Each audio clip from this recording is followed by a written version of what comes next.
Romanos capítulo 3, de 1 a 20, o texto será projetado aqui à frente, mas se você preferir acompanhar na sua Bíblia, fique à vontade também. Romanos 3, de 1 a 20, nós lemos o seguinte, que a palavra de Deus nos diz. Qual é então a vantagem do judeu? Ou qual a utilidade da circuncisão? Muito sobre todos os aspectos, principalmente porque aos judeus foram confiados os oráculos de Deus. E então, se alguns não creram, será que a incredulidade deles anulará a fidelidade de Deus? De modo nenhum. Seja Deus verdadeiro e todo ser humano mentiroso, como está escrito, para que sejas justificado nas tuas palavras e venhas a vencer quando fores julgado. Mas se a nossa injustiça evidencia a justiça de Deus, que diremos? Seria Deus injusto por aplicar a sua ira? Falo em termos humanos. É claro que não. Do contrário, como Deus julgará o mundo? E se a minha mentira faz com que aumente a verdade de Deus para a sua glória, por que ainda sou condenado como pecador? E por que não dizemos, como alguns caluniosamente afirmam que o fazemos, pratiquemos o que é mal para que nos venha o que é bom? A condenação destes é justa. Que se conclui? Temos nós alguma vantagem? Não, de forma nenhuma, pois já temos demonstrado que todos, tanto judeus como gregos, estão debaixo do pecado. Como está escrito, não há justo nenhum sequer. Não há quem entenda, não há quem busque a Deus. Todos se desviaram, injustamente se tornaram inúteis. Não há quem faça o bem, não há nenhum sequer. A garganta deles é sepulcro aberto. Com a língua enganam, veneno de víbora está nos seus lábios. A boca eles a têm cheia de maldição e amargura. Os seus pés são velozes para derramar sangue. Nos seus caminhos há destruição e miséria. Eles não conhecem o caminho da paz. Não há temor de Deus diante de seus olhos. Ora, sabemos que tudo o que a lei diz é dito aos que vivem sob a lei, para que toda boca se cale e todo mundo seja culpável diante de Deus.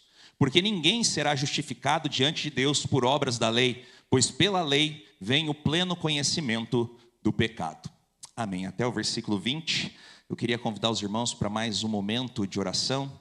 Esse momento de oração silenciosa, onde você tem a oportunidade de se colocar na presença de Deus. E na presença de Deus, uma vez que nós lemos a sua palavra, pedir para Ele também falar ao seu coração. E depois de alguns instantes dessa oração silenciosa, eu estarei quebrando o silêncio com uma oração audível. Então, use esse tempo para pedir a Deus que te dê entendimento, da palavra, mas também que te mostre aquilo que a palavra precisa agir no seu coração, para que você viva de acordo com a vontade de Deus. Vamos ter então um tempo de oração.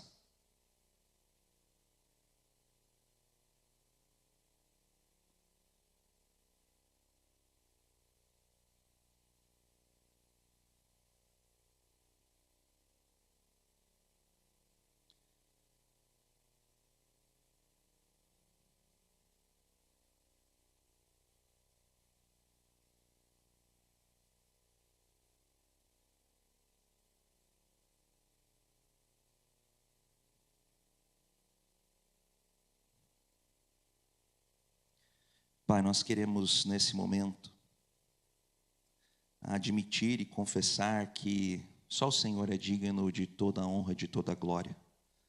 Só o Senhor merece, ó Pai, toda a nossa gratidão, todo o nosso louvor, todo o nosso reconhecimento, que de Ti provém tudo aquilo que nos tem sido dado de bom.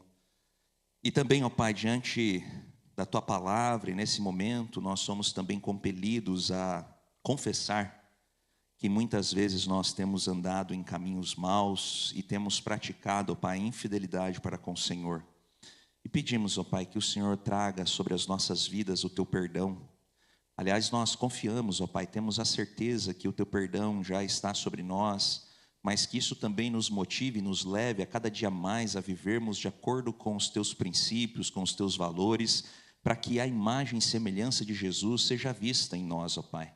Que o Senhor mesmo esteja trabalhando nos nossos corações nesse momento de reflexão, nesse momento, ó Pai, de não só lermos a Tua palavra, mas entendermos de maneira mais profunda aquilo que o Senhor tem para nós, para que seja arrancado, ó Pai, da nossa vida, aquilo que não te pertence, aquilo que não é da tua vontade, para que assim nós possamos viver, ó Pai, de uma maneira que agrade ao Senhor sobre todas as coisas. Fala, Senhor, ao nosso coração, nos dá o devido entendimento, que o Senhor nos dê clareza daquilo que o Senhor tem para a nossa vida, e que isso faça com que os nossos passos possam ser a cada dia mais firmes nos teus caminhos, e que nós possamos viver sempre em obediência ao Senhor. Essa, Senhor, é a nossa oração, no nome de Jesus. Amém. Queridos irmãos e irmãs, um pensador na antiguidade já disse que o ser humano pecador é parecido com aquela pessoa que se olha num espelho, só que um espelho quebrado, e começa, frente a esse espelho quebrado, pentear o cabelo, arrumar a roupa, né, tentar ali se deixar ficar de maneira aceitável, mas o espelho quebrado sempre vai mostrar uma imagem distorcida de quem ele verdadeiramente é. O espelho quebrado nunca vai demonstrar a real natureza ou aparência daquele que se olha nele. E é interessante que nós vivemos numa sociedade que sempre prezou pelas aparências. E a gente tem falado isso desde a reflexão da semana passada, e hoje eu volto a frisar isso. Aliás, a sociedade sempre viveu nesse ciclo de apresentar alguma coisa para os outros que, no fundo, ela nunca foi. As pessoas geralmente têm medo de confessar a sua essência e por isso investem muito mais na aparência. E nos dias atuais, as redes sociais, né, as outras formas que nós utilizamos demonstram um pouco disso. Nós queremos apresentar às pessoas aquilo que realmente nós não somos. Nós queremos apresentar às pessoas talvez um sucesso, ou a gente sempre feliz, ou a gente sempre como uma pessoa boa. E na realidade, a gente sabe disso, no dia a dia, a gente acaba não sendo assim. E o texto que nós lemos agora, os versículos que nós lemos, assim também como nós lemos os versículos na semana passada, e a gente sempre faz questão de lembrar que nós estamos diante de uma carta, e para facilitar a nossa leitura, essa carta foi dividida em capítulos e versículos, mas no original ela foi escrita de maneira corrida, né, como é uma carta. Ela está, na verdade, completando-se, né? Paulo está fazendo aqui um argumento, ou trazendo um argumento, então ele está ligado também com as outras reflexões que nós tivemos nos domingos passados. Paulo está falando nesses versículos que Deus, na verdade, tem um espelho diferente para nós. E esse espelho que ele tem para nós não é um espelho como nós temos muitas vezes, que é um espelho que, né, desvirtua a nossa imagem, mas o espelho de Deus não, ele é inteiriço, e aí ele faz a gente olhar quem a gente realmente é. E é isso que ele está dizendo aqui, que todas as vezes que nós nos olhamos no espelho de Deus, esse espelho de Deus confessa para nós quem nós somos sem nenhum tipo de mentira. Né? O espelho de Deus, pelo contrário, ele evidencia quem realmente nós somos. Por isso, diante dos versículos que nós lemos, Paulo mais uma vez vai falar sobre a universalidade do pecado, né? Como o pecado atinge todo ser humano, seja ele judeu, seja ele gentil, seja ele grego, seja ele brasileiro, seja ele nascido em Telêmaco Borba, seja ele nascido em outro lugar. O pecado é universal, ele atinge a todas as pessoas. O problema desse pecado ser universal é que muitas vezes nós estamos nos olhando em espelhos distorcidos que mentem para nós e fazem a gente acreditar que a gente não é pecador. Mas diante da palavra de Deus, mais uma vez, Paulo vai trazer a clareza de quem realmente é o ser humano, quais são os nossos erros, por que nós dependemos também dessa justiça de Deus que é universal, ou será que nós conseguimos ser justos, né, a ponto de agradarmos a Deus? Então, mais uma vez, Paulo continua dentro desse argumento para fazer a gente entender qual é a nossa real natureza. Qual é a nossa real essência? Então eu queria chamar você mais uma vez para prestar bastante atenção. Os irmãos têm percebido que a carta de Romanos é uma carta muito mais densa, muito mais difícil de entender, porque é uma carta mais argumentativa. Paulo trabalha vários assuntos, e aí a nossa atenção é necessária para que a gente possa compreender aquilo que Deus tem para nós através dessa carta. E a primeira coisa que eu gostaria de destacar está aí nos primeiros 8 versículos, sobre a ilusão que a religiosidade traz na nossa vida. Na semana passada eu já disse isso, quero reforçar agora. E quando eu falo na semana passada, né, não fique preocupado se você não pôde vir, porque hoje a gente tem o recurso da internet. Você pode entrar lá no canal da nossa igreja no YouTube. Lá estão todas as pregações dessa série de sermões e também de outras séries que nós fizemos. Você pode acompanhar lá, visitar lá e aí ter a maior clareza daquilo que a gente tem tratado. Mas na semana passada Paulo falou de maneira muito específica sobre a religiosidade dos judeus.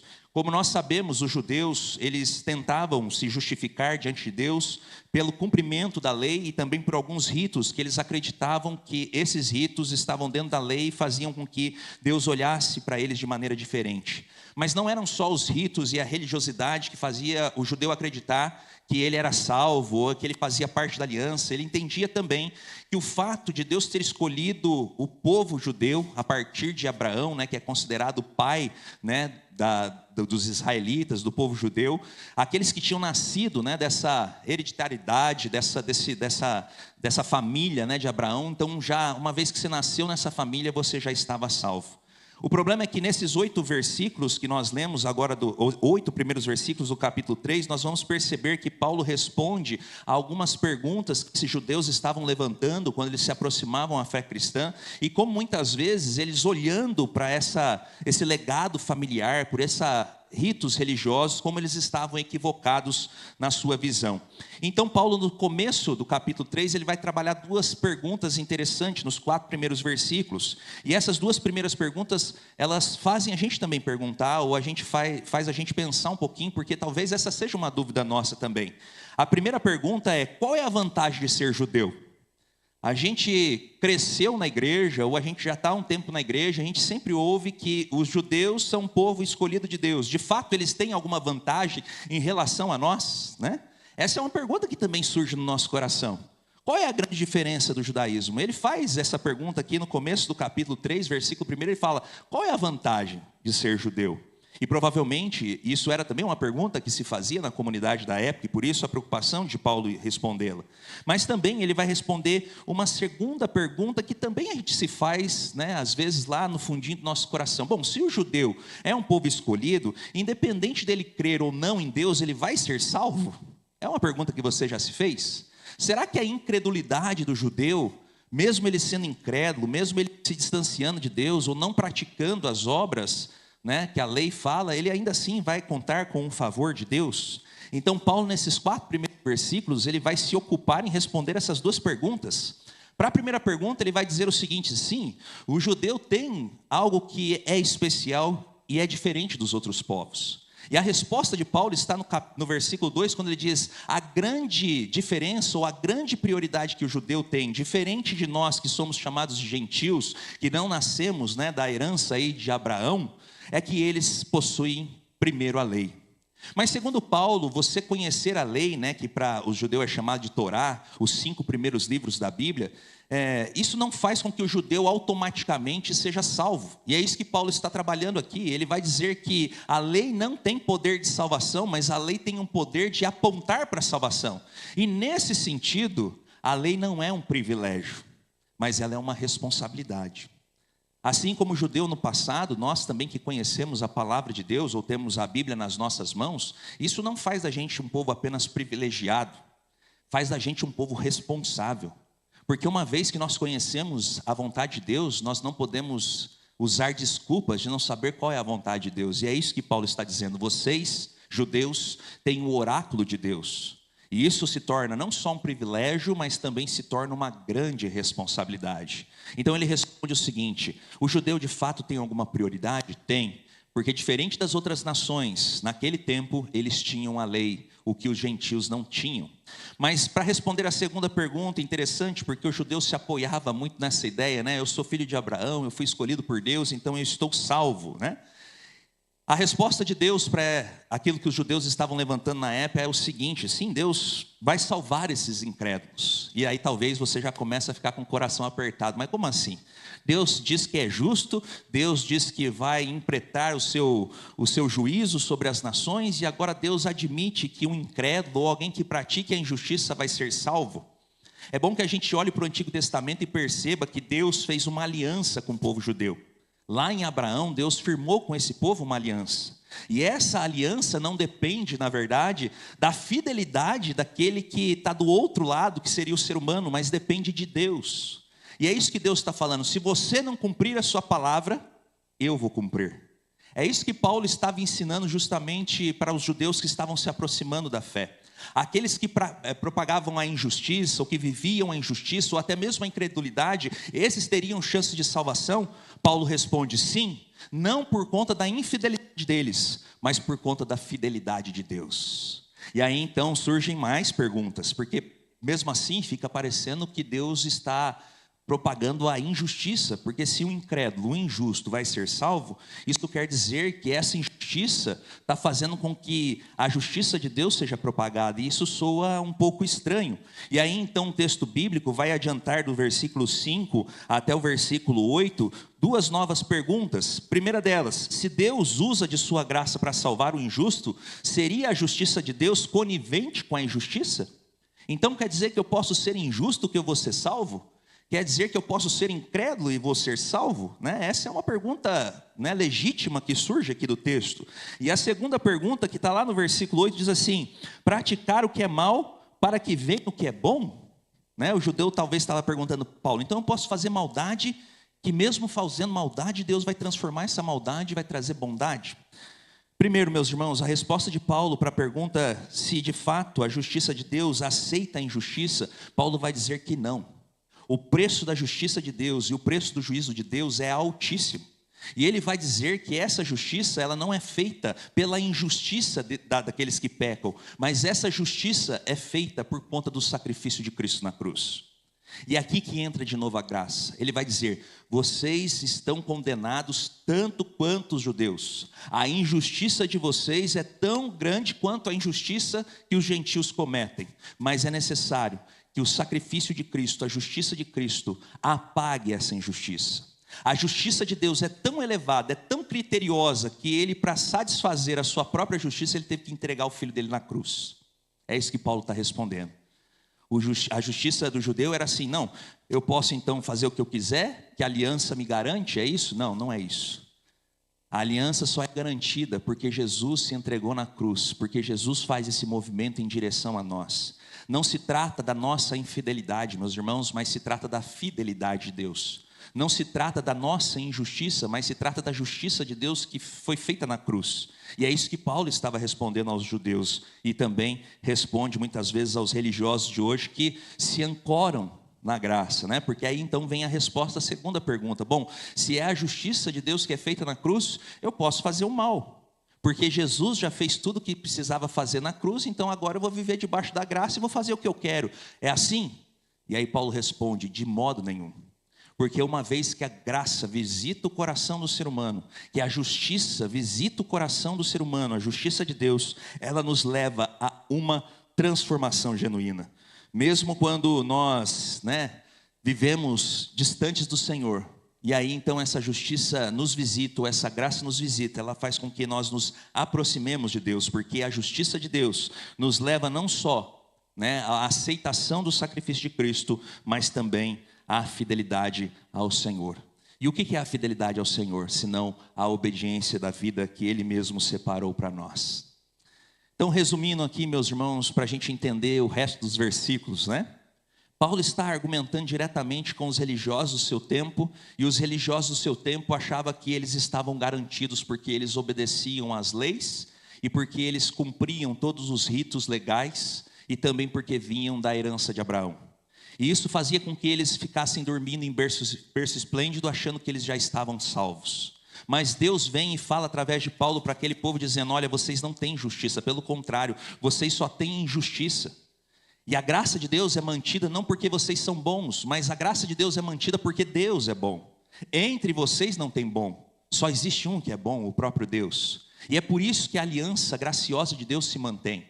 Não é por mérito de vocês, mas é pelo mérito do próprio Deus. Isso nos leva a uma segunda realidade. Não é porque Deus tem feito a sua justiça que nos leva à salvação, que nós não devemos ser como Deus. Ou melhor, seguirmos a vontade de Deus. Mas a grande verdade é que uma vez que essa justiça impacta o nosso coração, ela nos constrange a vivermos como Jesus Cristo, a vivermos nos mesmos passos, no mesmo caminho.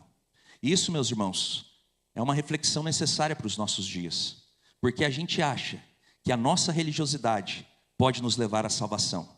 E o que o texto bíblico está dizendo é: nada que você faça pode de fato agradar a justiça de Deus. A única coisa que agrada a justiça de Deus é o Filho dele morrer na cruz para te salvar.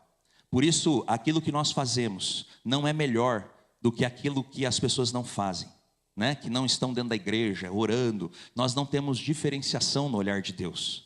Deus se alegra muitas vezes em ver a nossa caminhada cristã, mas isso não faz que Deus nos ame mais do que aqueles que estão perdidos. Pelo contrário, o olhar de Deus para a humanidade é um olhar que todos precisam ser salvos. E isso vem ratificando, né, ou vem ser ratificado, melhor dizendo, do versículo 9 ao versículo 18. E aí a gente passa para uma outra etapa aqui do que Paulo está falando, porque Paulo vai de novo lembrar a nossa condição. Se os irmãos lembrarem, esse é o terceiro domingo que nós estamos estudando, o final do capítulo 1 até aqui o versículo 20 do capítulo 3, onde Paulo está fazendo um diagnóstico de como está a humanidade. Veja só o que Paulo vai dizer, porque Paulo vai usar nesses versículos de 9 a 18 alguns textos do Antigo Testamento. Eu fiz questão de colocá-los ali, pode passar, por favor? Mais um? Aí.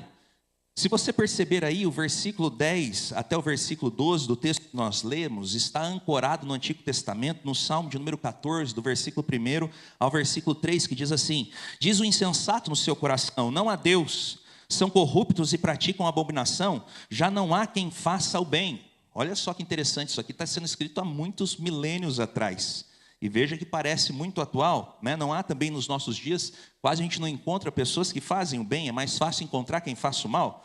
Do céu o Senhor olha para os filhos dos homens, para ver se há quem tenha entendimento, se há quem busque a Deus.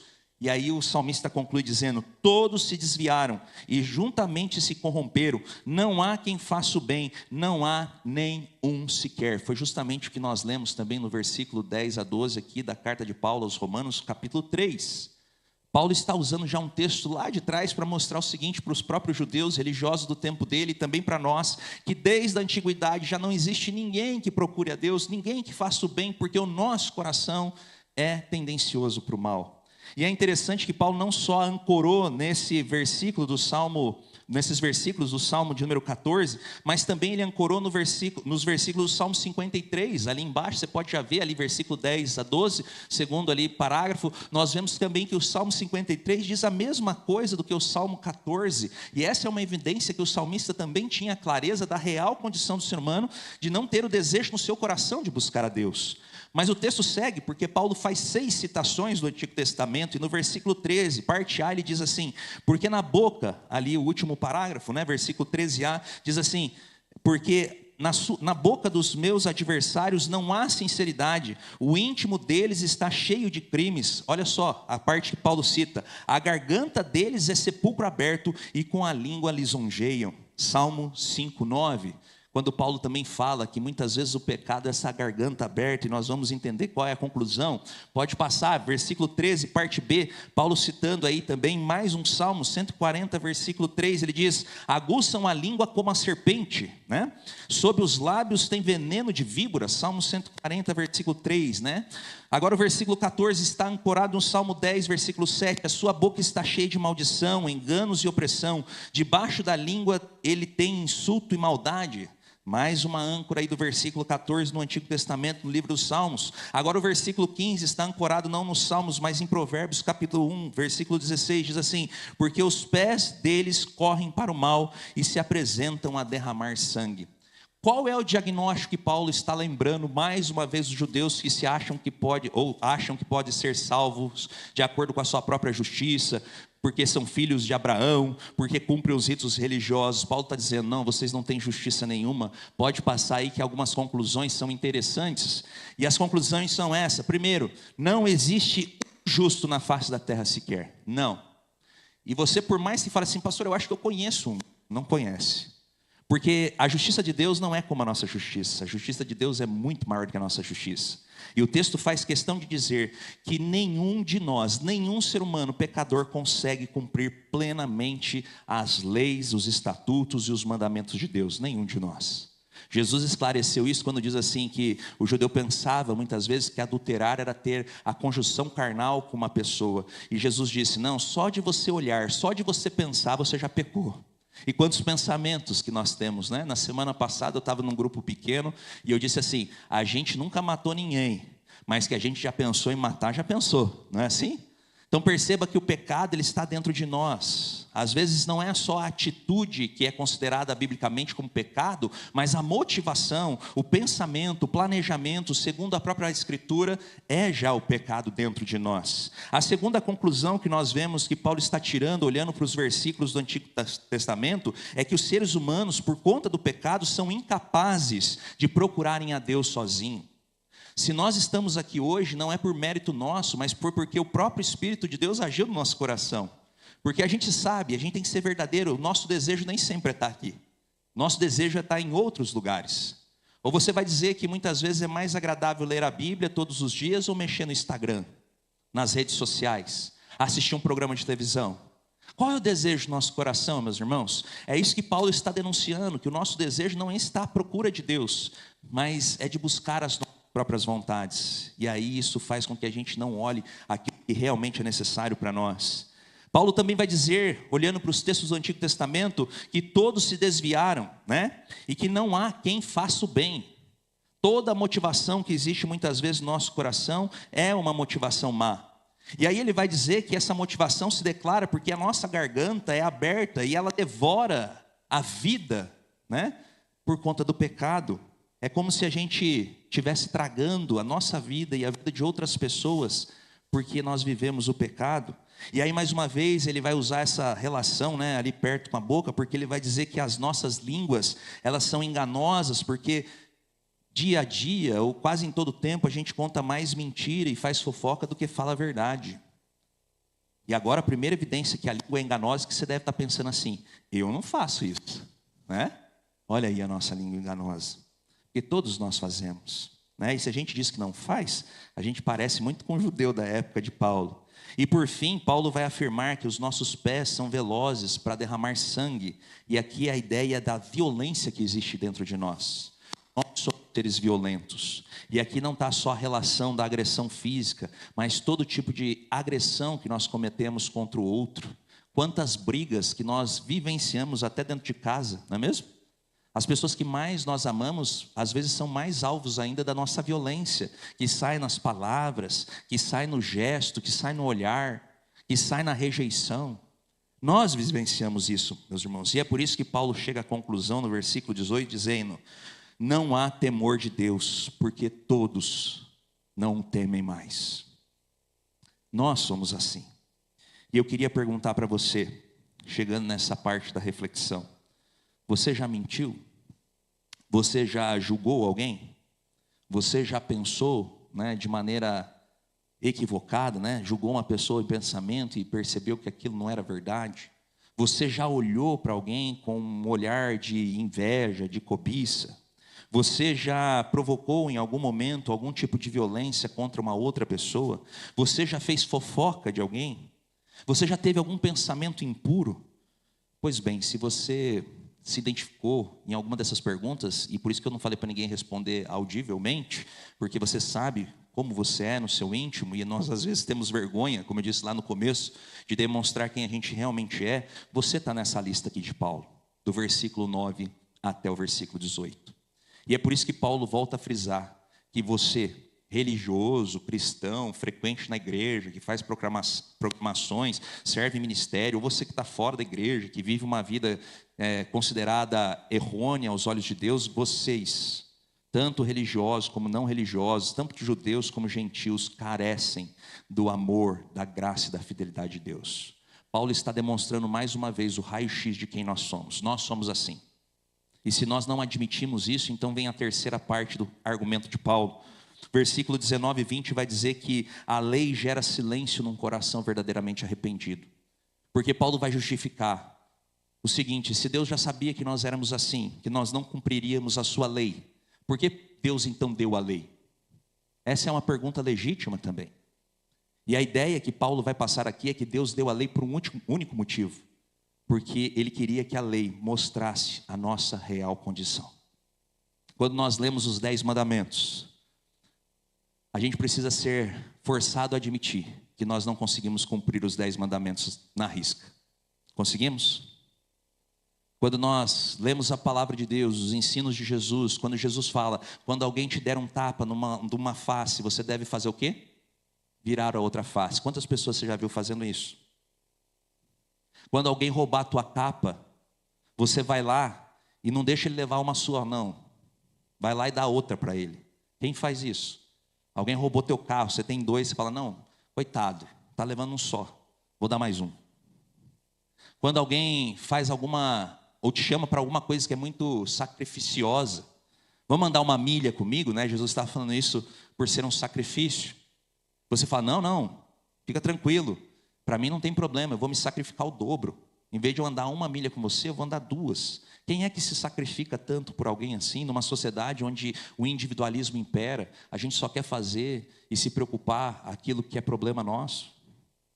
É isso que a lei serve para nos mostrar, que nós somos ou estamos muito distantes da justiça de Deus. Nós estamos muito distantes da vontade de Deus. E uma vez que a lei, ela vem assim mostrar para nós quem realmente nós somos, um coração verdadeiramente arrependido tem que fazer o quê? Fica quieto. Você está errado. Não fala nada. A pessoa que verdadeiramente é humilde, sabe quando ela está errada, o que ela faz? Ela fica quieta. Mas o ser humano às vezes é tão arrogante diante de Deus que mesmo sabendo de todas as suas deficiências, de todos os seus problemas, de todos os seus pecados, ele ainda vai querer se justificar diante de Deus. Mas Deus, é isso que Jesus fala, quando chegar lá no céu, mas Deus, em teu nome eu fiz isso, em teu nome eu fiz aquilo, eu expeli demônios, em teu nome eu fui todo domingo na igreja, em teu nome eu assumi ministério, em teu nome eu ajudei a pessoa que pediu comida na porta da minha casa. E Jesus vai dizer o que para essas pessoas? Afaste-se de mim, porque eu não te conheço. E por que Jesus não conhece? Porque essa pessoa não entendeu que não é a justiça dela que salva, não é a obra dela que salva, não é o mérito dela que salva. Essa pessoa é como qualquer outra, pecadora, e precisa da justiça e da graça de Deus. Para terminar, eu vou pedir para passar mais uma vez aí o slide. John Stott tem uma frase interessante desse texto. Nós começamos a falar na nossa reflexão sobre espelho, e eu queria terminar falando sobre espelho. Ele diz assim: a lei é como um espelho, mostra a sujeira, mas não a remove. A lei é como um espelho, ela mostra a sujeira, mas não a remove. Tudo que nós estamos dizendo aqui, meus irmãos, serve para mostrar quem nós somos. Mas você vir na igreja, você cumprir atos religiosos, você fazer boas ações, isso nunca vai fazer de você alguém melhor, segundo a Escritura. A única forma de nós sermos melhores e ter essa sujeira removida de nós tem nome. E biblicamente falando, esse nome é Jesus Cristo de Nazaré. Que você nessa noite, meu irmão, minha irmã, possa ter essa plena consciência, né? Não ser apegado a uma religiosidade que não tem poder de salvar, mas que você se apegue na justiça de Deus, reconheça quem você é, né? Se arrependa e entenda que não é o que nós fazemos, ou até mesmo o que nós não fazemos, que garante a nossa salvação. Mas o que garante a nossa salvação é a graça de Deus, ao entregar o seu Filho na cruz, para que nós fossemos salvos. Curva a sua cabeça, feche seus olhos. Eu queria te convidar a pensar um pouquinho naquilo que você ouviu. Eu oro a Deus e peço ao Senhor que de fato a palavra dele tenha sido compreensível a você nessa noite. E se você entendeu aquilo que Deus falou nessa noite por meio das Escrituras, esse é um excelente momento na casa do Senhor, na comunhão da fé, você pensar, né? Será que eu não preciso me quebrantar diante de Deus? Será que eu não preciso abrir mão de pensar que eu sou uma pessoa boa? Será que a minha religiosidade, ao invés de fazer bem, está me fazendo mal, está me levando para distante de Deus? Será que eu não preciso ter um coração mais quebrantado? Eu não preciso de mais arrependimento? Será que eu não preciso depositar a minha confiança não em mim, mas no próprio Senhor? Será que eu não preciso aumentar o meu compromisso? Se eu sou tão ruim assim, eu preciso estar perto de alguém que seja de fato bom? Será que eu não preciso me aproximar mais de Deus? Será que eu não preciso parar um pouco com as minhas justificativas? Será que eu não preciso parar com as minhas desculpas? Olha, Deus, eu não faço isso por isso, mas eu quero confessar quem eu sou, Senhor, e preciso do Senhor na minha vida. Será que não chega muitas vezes a gente fingir aquilo que nós não somos, né? Será que nós não precisamos abrir o nosso coração e confessar de fato que aquilo que Deus está falando que a gente é verdade? Senhor, é verdade. Tudo isso que o Senhor falou comigo essa noite é verdade. Eu sou assim mesmo, Senhor. Eu sou uma pessoa que às vezes abre a boca e da minha boca só sai violência. Eu abro a boca e só sai fofoca, só sai mentira. Senhor, tenha misericórdia de mim, porque muitas vezes os meus pés são muito ligeiros para produzir violência e não paz. Me perdoa, ó Deus, porque muitas vezes eu penso que eu temo ao Senhor, que eu vivo de acordo com aquilo que o Senhor pensa, e até me acho bom às vezes, mas não é verdade. O que eu faço é insuficiente perto da tua justiça, da tua grandeza. Será que eu não preciso ter esse momento de confissão diante do Senhor? Esse é um excelente momento para você fazer isso. Enquanto você estiver conversando com o Senhor, né, na sua intimidade aí, né, no seu cantinho, nós estaremos cantando um hino que fala justamente sobre conversão. Aí você vai falar, mas pastor, me converti já há muitos anos atrás. Mas a conversão, ela é diária, meus irmãos. Ela é um processo, né? Por mais que a gente conheça Cristo, todos os dias a gente tem que fazer a faxina no nosso coração. E a gente tem que admitir que a gente precisa se voltar para Deus. E esse hino fala um pouco disso. Então, enquanto você estiver aí em oração, falando com o Senhor, você tenha esse tempo também, né, para se colocar na presença de Deus e fazer as suas devidas reflexões, considerações e quem sabe até mesmo confissões. Vamos cantar e orar ao Senhor nesse instante.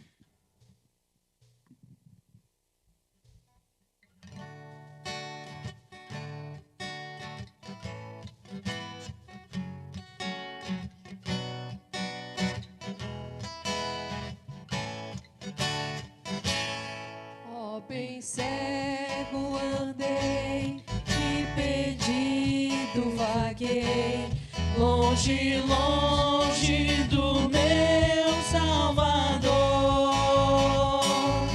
Mas a glória desceu e seu sangue verteu pra salvar ao tão pobre pecador. Foi na cruz que a tremer percebi meu pecado castigado em Jesus. Foi ali pela fé que meus olhos abri e hoje salvo me alegro em sua luz. Bem ouvia falar dessa graça sem par que nos deu um Salvador em Jesus.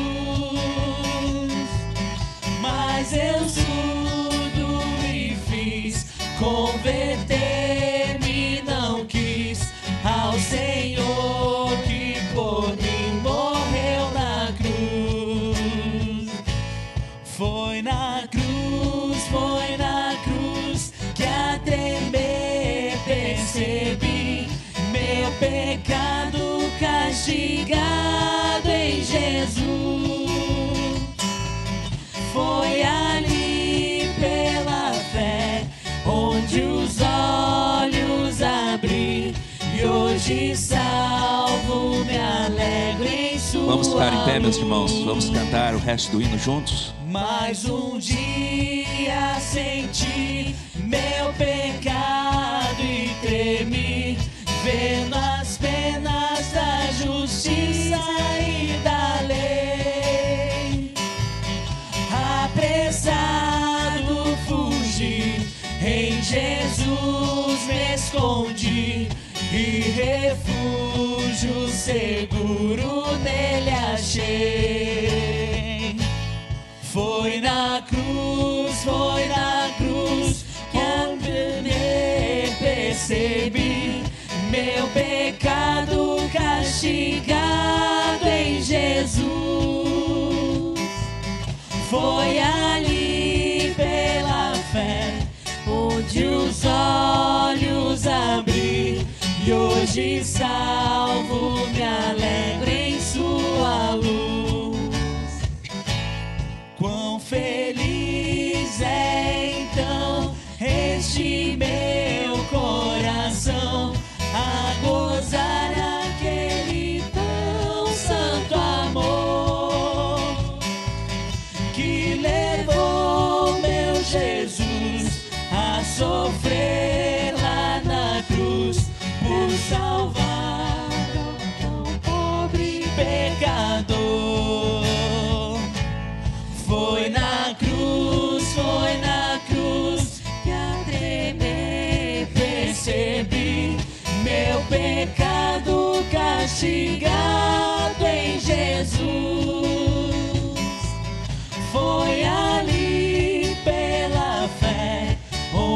os olhos abri, e hoje salvo, me alegro em sua Mais uma vez, luz. foi na cruz. Foi na cruz, foi na cruz, que a tremer percebi meu pecado castigado em Jesus.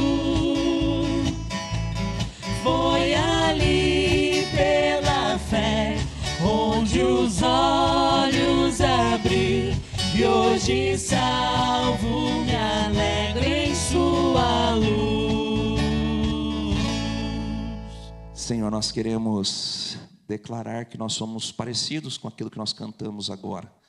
Nós, por muito tempo na nossa vida, andamos de uma maneira parecida com cegos espirituais, que não queriam ver quem o Senhor é, mas também não queria ver quem nós somos.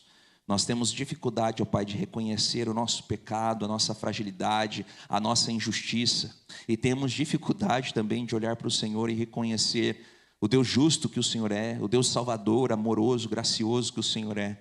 Mas pedimos, ó Pai, que nesse instante o Senhor retire dos nossos olhos todo tipo de cegueira, todo tipo de venda, para que nós possamos reconhecer quem nós somos, nos arrependermos, ó Pai, da nossa condição pecadora, arrepender, ó Pai, das nossas atitudes que desagradam o Senhor e nos voltarmos para Ti e percebermos que só em Ti há a verdadeira justiça, só em Ti há a verdadeira salvação, a nossa necessidade do Senhor, ó Pai, que nós possamos abrir os nossos olhos e ter essa percepção clara nesta noite, ó Pai, e que isso nos leve a um compromisso maior com o Senhor. Que ao sairmos daqui essa noite, saiamos diferentes, que nós cheguemos das nossas casas e a nossa preocupação não seja ter pés rápidos para cometer violência, não é ter uma boca que se abre para muitas vezes proclamar a mentira, a falsidade, a fofoca, mas que nós possamos abrir as nossas bocas para proclamar, ó Pai, bênção sobre a vida das pessoas com as quais nós nos relacionamos. Que o Senhor mude, ó Pai, não só as nossas ações, mas também mude o nosso jeito de pensar, o nosso jeito de sentir, que de fato, ó Pai, o Teu grande amor transborde nos nossos corações, e que nós reconheçamos, ó Pai, que sem Ti nada somos e nada podemos fazer.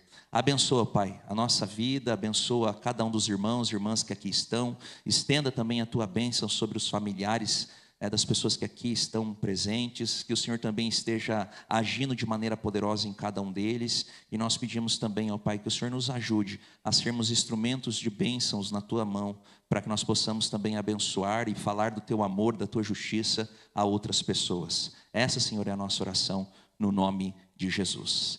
Que a graça do nosso Senhor e Salvador Jesus Cristo, o amor do nosso Deus e eterno Pai, a comunhão e as consolações do Espírito Santo de Deus repousem sobre a tua vida, meu irmão, minha irmã, sobre a vida da tua família, não somente agora, mas para todos sempre. Amém. Meus irmãos, Deus abençoe vocês. Antes de você ir embora, a gente esqueceu na nossa liturgia, se você trouxe a sua oferta missionária, nós estaremos tocando a última música, você pode trazer aqui na caixinha na frente, ou nós temos a caixinha ali também no átrio. Você tem ajudado as missões da nossa igreja, a gente tem ajudado muitos missionários na Turquia, Moçambique, lá em São Paulo, na Cracolândia, e a ajuda financeira que você dá vai diretamente para esses irmãos para abençoar a vida deles, tá? Pode pôr aqui na caixinha, ou lá enquanto a gente estiver tocando a última música, e assim a gente também vai se despedindo para ir para casa. Então, uma boa semana para você, Deus abençoe grandemente a sua vida.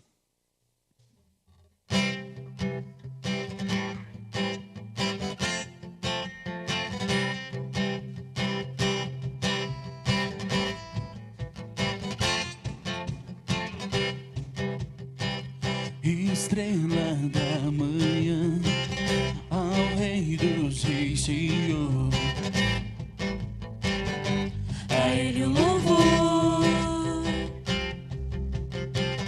aquele que morreu, mas sobre a morte triunfou. a Ele o louvor.